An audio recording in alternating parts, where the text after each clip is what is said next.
Hey guys, it's Brandon Miniman from Techno Buffalo. So it's been several months with the Asus UL30VT laptop. We talked about this laptop being a very good value for people who want something thin and light, something powerful, and something that has really good battery life with its switchable graphics cards. And then we also talked about installing an Intel SSD in the back of this to really increase performance. And also get a little bit better battery life. So it's been a couple of months, and I want to give you a sort of long-term update on the UL30VT and how it's been faring as sort of my day-to-day laptop. I've used this a lot. I've taken it to Vegas, to CES. I've taken it all around, and I've got a lot of comments about it.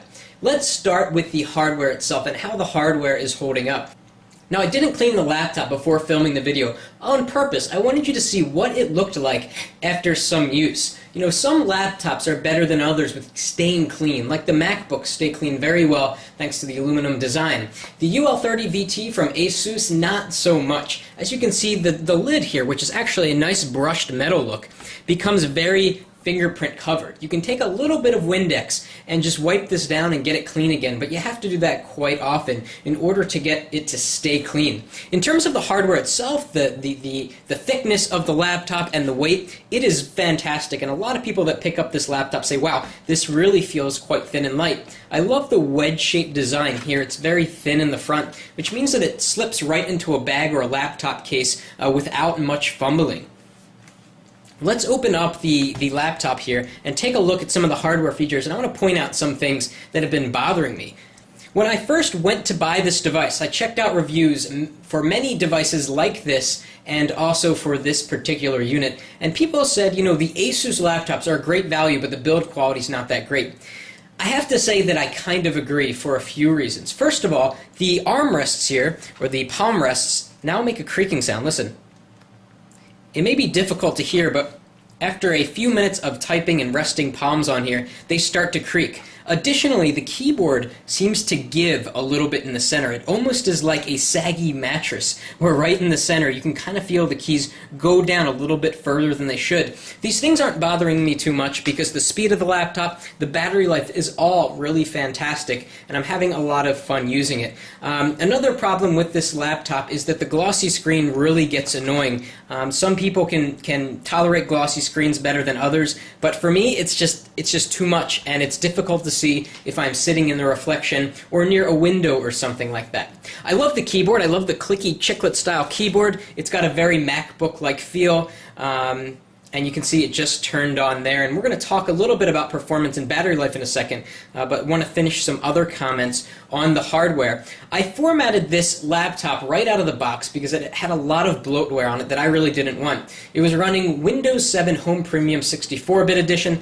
I put Windows 7 32-bit Home Premium on here, which means that I got a little bit less RAM, but it also means that I removed all of that bloatware that was causing the laptop to be a little bit slow out of the box. It also means that this button on the left, which is supposed to let you switch graphics on the fly, is now dead. It doesn't do anything. But that's okay, because what I've set it to do is to switch into that hybrid graphics mode where the performance increases when you plug it in. And then when it's not plugged in, it's using the Intel graphics card, and then you're getting better battery life. So we're going to talk about using the touchpad with the multi-touch. We're also going to talk about performance. Let's move up on the screen. Okay, the first thing I want to talk about is performance. Thanks to the solid-state drive and the Intel ultra-low voltage processor, which I think performs quite well, this laptop is fast. When I'm using this, I don't feel like it's lagging. I don't feel like it's taking time to load things. I've got Photoshop open down here. It opens up instantly, and that's thanks to the solid-state hard drive, I think, which makes a big difference in bringing up programs that are stored into RAM. RAM has to transfer the programs, or the hard drive has to transfer programs from the disk to the RAM to get it sort of loaded, and this process makes it much faster. So I'm going to go over here and open up Chrome. And Chrome opens up within seconds, and that same applies with any other browser that I'm using. Down here we've got Microsoft Word 2010 beta. Look how fast it opens. Extremely fast, very good performance. Let's take a look at the performance benchmark built into Windows 7. Okay, I'm going to zoom in a little bit here, and we're going to go down the list. So what we have here for the processors is a 4.8, which is very solid. Memory is 5.4, which is great. Anything really over 4.5 is really great. And then for graphics, a 4.9 and 5.9 for the desktop performance for Windows Aero, and also for 3D business and gaming graphics. And wow, look at the rating for primary hard drive disk transfer speed. 7.8 out of 7.9. The Intel solid state drive absolutely screams. If you can afford the upgrade, get it. It's worth every penny. And the prices are coming down all the time. So I'm going to zoom back out. I have tried rendering HD video with this, by the way. It does okay. You know, HD video rendering a lot of the time comes down to the processor power. And with the ultra low voltage processor, it's kind of clocked low at about 1.3 gigahertz. So it's not really tuned well for rendering HD video, but doing everything else, running Photoshop and internet and going to and watching even YouTube HD video. Let's pull some of that up real quick just so you can see how smooth that is even when we're on the Intel graphics. So we'll go to John 4 Lakers here. And let's bump this up to HD. And there it goes.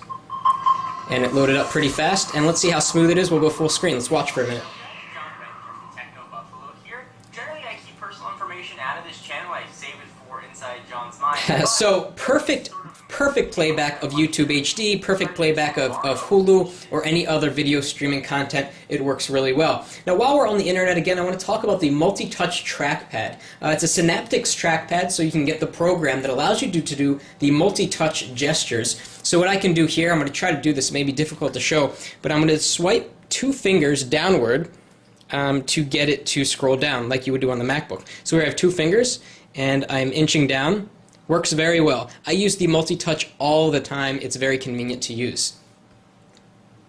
And finally, one last note, and we're going to talk about battery life. Asus claims that the UL30VT, thanks to the ultra-low voltage processor, thanks to the hybrid graphics, can get up to 12 hours of battery life. Obviously, that's not true. In the first month of using this, I could get about 9 hours of battery life, with some optimizations even, and with the solid-state drive. Now I'm about down to 5.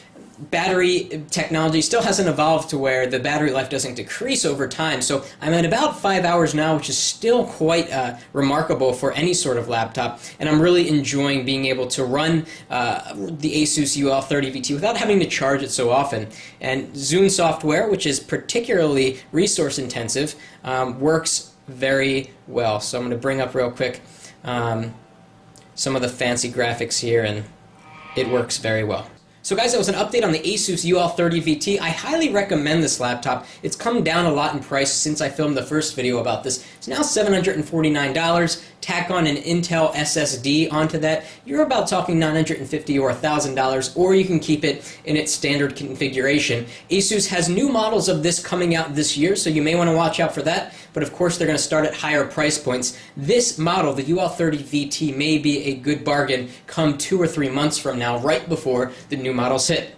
So that's it for now.